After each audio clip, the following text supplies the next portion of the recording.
Have you ever stopped to think about how the number of people on this planet could actually decide what kind of job you'll have one day? Well, today we're going to dive into global population, and trust me, it's way more personal than you might think. Okay, let's just get right to it. With a question that's probably on your mind, or at least it will be pretty soon. When you finally graduate, is there going to be a job waiting for you? Now, that seems like a super personal question, right? But the answer is tied to these massive world spanning trends. Check this out for a real world example. Over in Singapore, the birth rate is so low that they're actually closing down schools and building more facilities for the elderly instead. So, what's that got to do with you? Well, if your dream is to be a teacher, a world with fewer kids means fewer teaching jobs. See? That's a straight line from global demographics to your personal career path.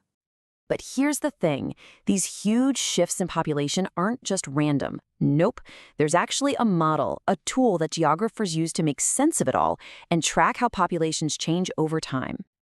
It's got a bit of a fancy name, the demographic transition model. But all it really is a kind of roadmap.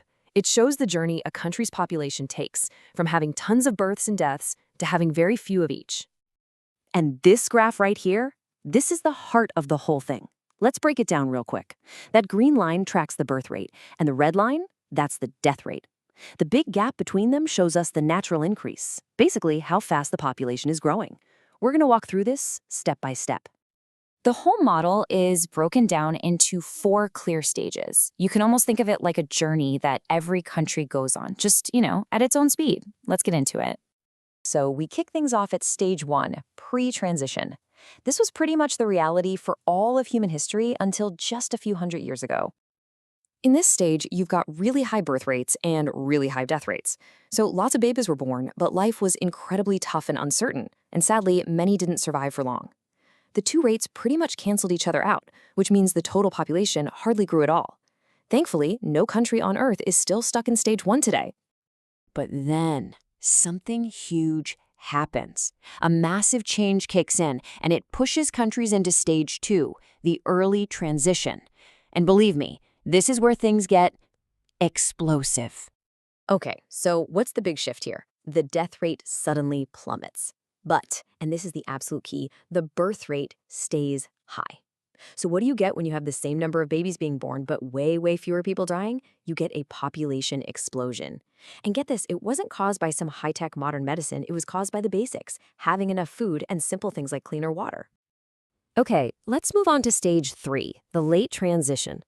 That population boom can't go on forever, and society starts to adapt in some really big ways. This picture really illustrates one of the biggest side effects. All those new people have to go somewhere, and a lot of them head to the cities to find work. This is what fuels that incredible, explosive growth of megacities that we see all over the developing world today. So, here's the crucial point. City life changes everything. It just becomes more expensive to raise a big family, and those old traditional attitudes about having a lot of kids start to shift.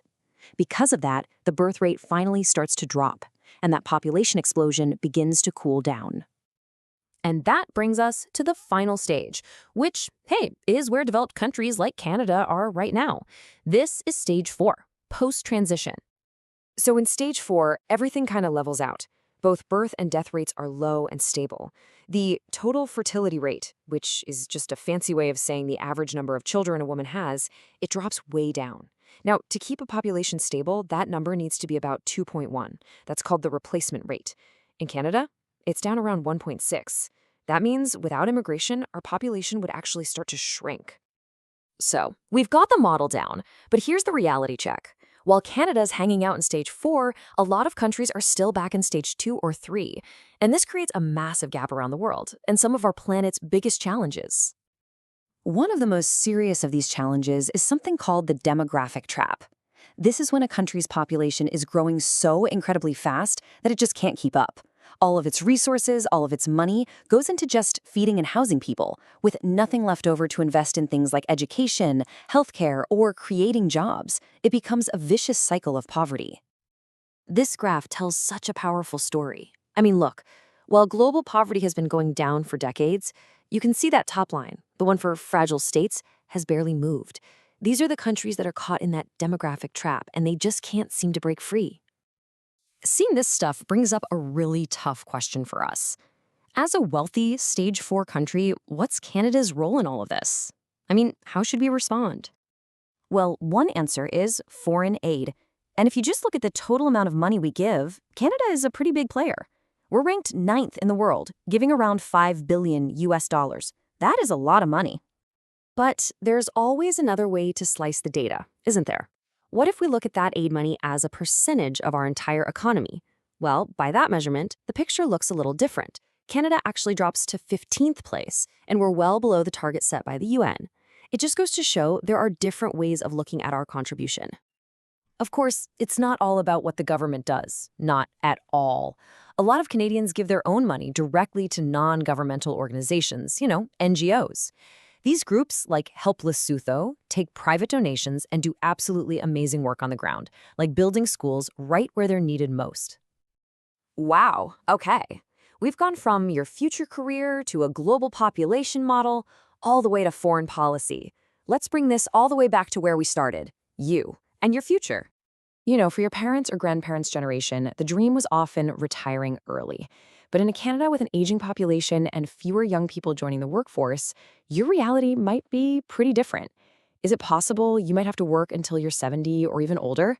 It's a real possibility, and it just shows how deeply these huge global population trends are going to shape your life.